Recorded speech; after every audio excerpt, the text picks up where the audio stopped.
আমার চোখে তিনি একজন গ্রেট স্টেটম্যান, অসাধারণ এক ব্যক্তিত্ব। সততায় তিনি নজিরবিহীন। মাথার চুল থেকে পায়ের নখ পর্যন্ত সৎ মানুষ। আবার ৮২ বছরের জীবনে এমন সৎ মানুষের সাক্ষাৎ কখনো পায়নি। তাকে নির্দ্বিধায় বলবো ওয়ার্কহোলিক বা কাজ পাগল একজন মানুষ ছিলেন।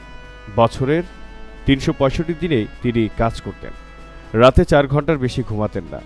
তার অনেক কাজই ছিল অসাধারণ। হ্যাঁ, আমি রাষ্ট্রপতি জিয়াউর রহমানের কথা বলছি।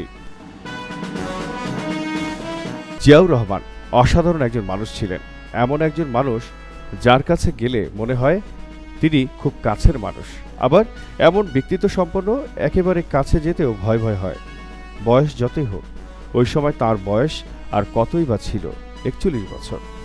তার দিকে উঁচু দৃষ্টিতেই তাকাতে হতো।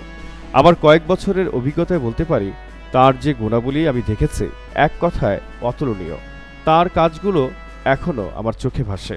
প্রকৃতি, দেশপ্রেমিক একজন মানুষ ছিলেন তিনি। দেশকে ভালোবাসা, দেশের জন্য কাজ করা, স্বজনপ্রীতিকে প্রশ্রয় না দেওয়া, মানুষকে আপন করে নেওয়া, দিনরাত কাজ করা, সততার সঙ্গে দেশ পরিচালনা করা, বিদেশে বাংলাদেশের ভাবমূর্তিকে উজ্জ্বল করা, দূরদর্শিতা, রাজনৈতিক প্রজ্ঞা, এসব গুণ তখন আমাকে মুগ্ধই করেনি। মনে হয়েছে বাংলাদেশে তার মতো যদি এমন আরও কয়েকজন মানুষ পাওয়া যেত, তাহলে দেশের চেহারাটাই পাল্টে দেয়া যেত। জিয়ার সততার তো তুলনাই হয় না। তিনি যে বেতন পেতেন তা আর কত, ৩ থেকে ৪ হাজার টাকার মতো। আমি নিজে তার বেতনের কাগজ দেখেছি। সেখান থেকে তিনি ১৫০ টাকা রাষ্ট্রপতির রিলিফ ফান্ডে জমা দিতেন। বাকি টাকা দিয়ে সংসার চালাতেন। তার সততার আরেকটি দৃষ্টান্ত শুনুন। তার ছেলে Arafat Rahman cocoa Dhaka residential model স্কুলে পড়ত। এই স্কুলের প্রিন্সিপাল আমার পরিচিত। তার কাছে শুনেছি কোকো তার কাছে পড়তে আসত। তার পায়ে ছিল ছেঁড়া জুতা। একদিন প্রিন্সিপাল কোকোকে বললেন, ছেঁড়া জুতা বদলাচ্ছ না কেন? কোকোর উত্তর, বাবাকে বলেছিলাম। তিনি বলেছেন কয়েকদিন পরে কিনে দেবেন। একজন রাষ্ট্রপতি তার ছেলের একজোড়া জুতা কিনতেও হিমশিম খাচ্ছেন। একটা পুরানো হাতঘড়ি ছিল তার। ঘড়িটি খুব দামিও ছিল না।